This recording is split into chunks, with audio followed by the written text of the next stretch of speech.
کیونکہ مسئلہ یہ ہے کہ اگر ہم ان کے لیے لمبا وقت دے دیں تو جو مولانا آتے ہیں تو ان کے لیے وقت کم پڑ جاتا ہے، اس لیے ہم اس پروگرام کو شارٹ کرتے ہوئے مولانا کو دعوت دیتے ہیں تاکہ مولانا کے بیان سے ہم استفادہ کریں، اور انشاءاللہ ایک موقع اگر رمضان سے پہلے یا رمضان کے بعد جب کبھی ہمیں موقع ملے گا، جتنے بچے ہمارے پاس پڑھ رہے ہیں انشاءاللہ ان سب بچوں کے لیے ایک پروگرام کر کر ایک جلسہ کر کر سب بچوں کو موقع دیں گے، اور اس کے بعد انشاءاللہ ہم بھی انعامات بھی تقسیم کریں گے تاکہ ہمت افزائی ہو جائے۔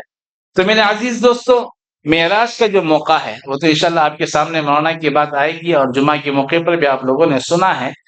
مجھے اب عرض یہ کرنا ہے، حضرت مولانا محمود الحسن صاحب شیخ الہند رحمۃ اللہ علیہ تقریباً کئی سال جیل میں گزارنے کے بعد آپ باہر تشریف لائے، اور تشریف لانے کے بعد آپ نے اس وقت جو ہے انگریزوں کا دور تھا، انگریز اس زمانے میں حکومت کر رہے تھے اور ہندوستان کی آزادی کے مسائل چل رہے تھے، تو حضرت نے اس موقع پر ایک بات کہی تھی، میں تقریباً کئی سال جیل میں رہنے کے بعد جن چیزوں پر غور کیا، جن چیزوں کے بارے میں غور و فکر کیا، تو مجھے اندازہ ہوا کہ آج مسلمانوں کی تنزلی اور مسلمانوں کی جو کمی کوتاہی ہے اور جس طریقے سے مسلمان نیچے گر رہے ہیں، اس کی دو وجہ حضرت نے بیان فرمائی۔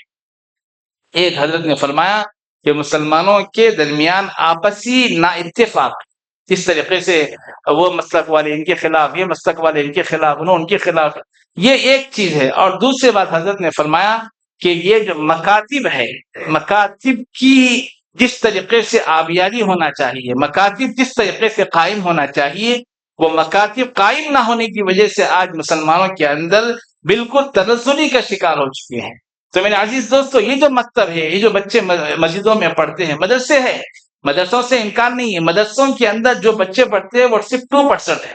ابھی تحقیق سے معلوم ہوا کہ پورے ہندوستان کے اندر جتنے بچے پڑھتے ہیں مسلمانوں کے، اور وہ اسکولوں کو چھوڑ کر جو بچے مدرسوں میں پڑھتے ہیں، وہ صرف 2% بچے ہیں۔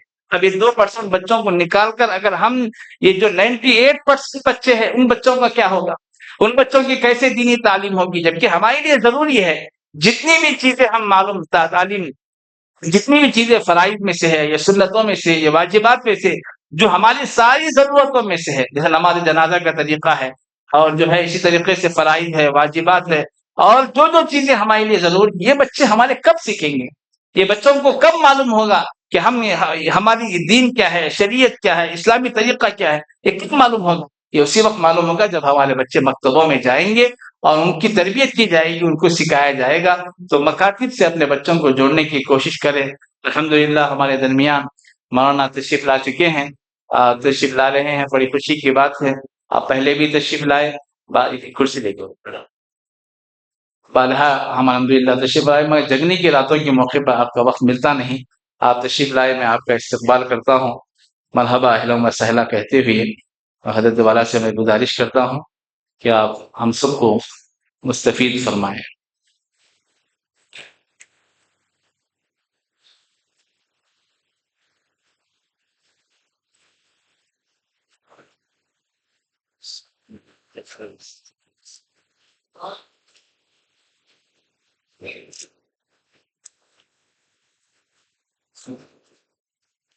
پانی دے دیجیے، پانی دے دیجیے۔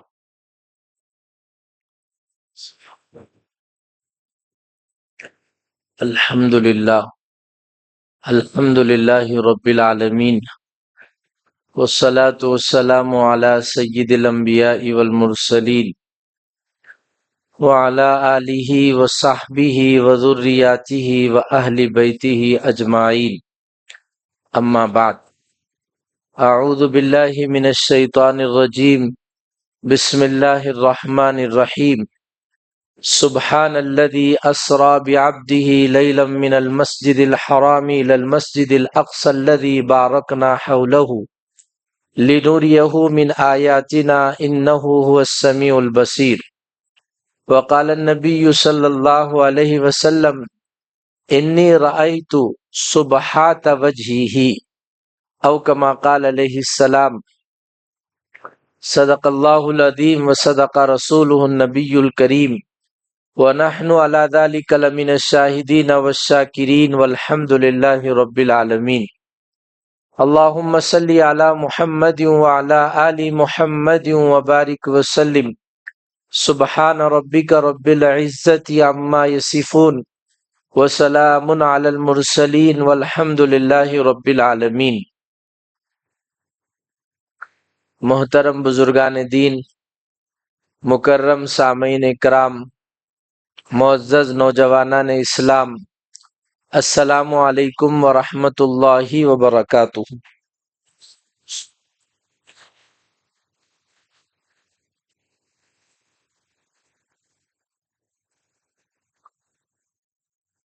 الحمدللہ، رمضان المبارک کی آمد سے پہلے مسلمانوں کو رمضان سے مسجدوں سے جوڑنے کے لیے قدرتی طور پر اللہ تعالیٰ نے کچھ ایسا نظام بنایا ہے۔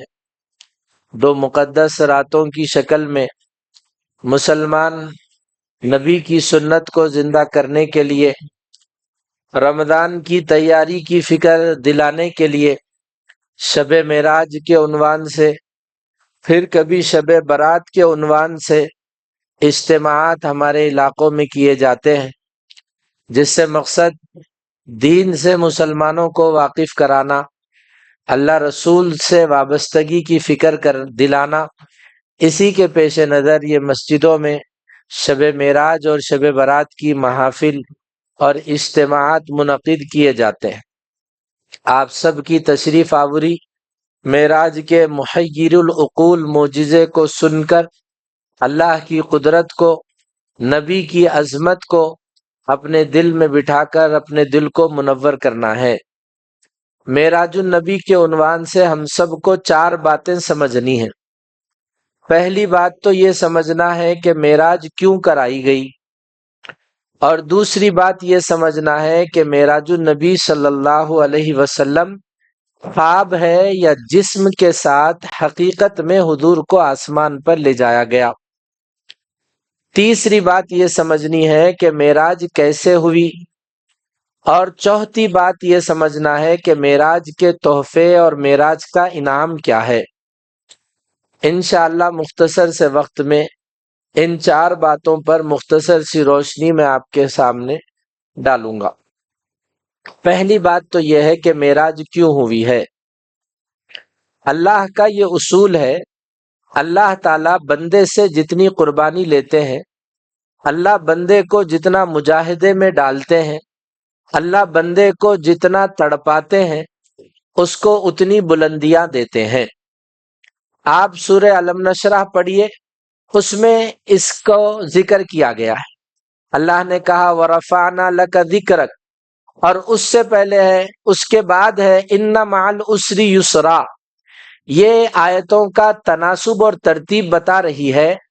اللہ جو بندہ قربانیوں میں انتہا کر دیتا ہے، اللہ اس کو بلندیوں کی بھی انتہا دیتے ہیں۔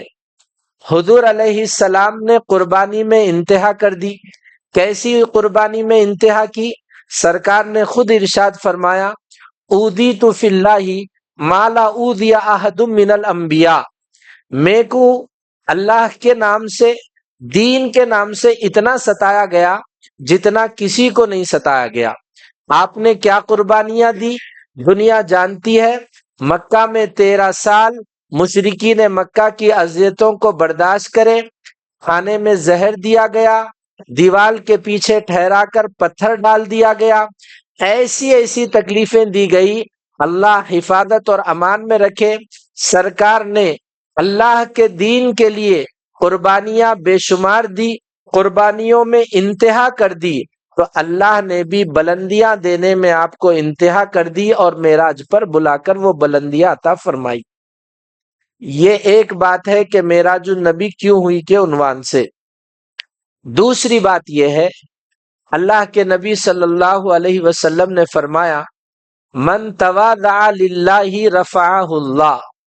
اس کا مطلب یہ ہے جو جتنی عاجزی اختیار کرے گا اللہ اس کو اتنی بلندی دیں گے، جو جتنا جھکے گا اللہ اس کو اتنی سرخروئی دیں گے۔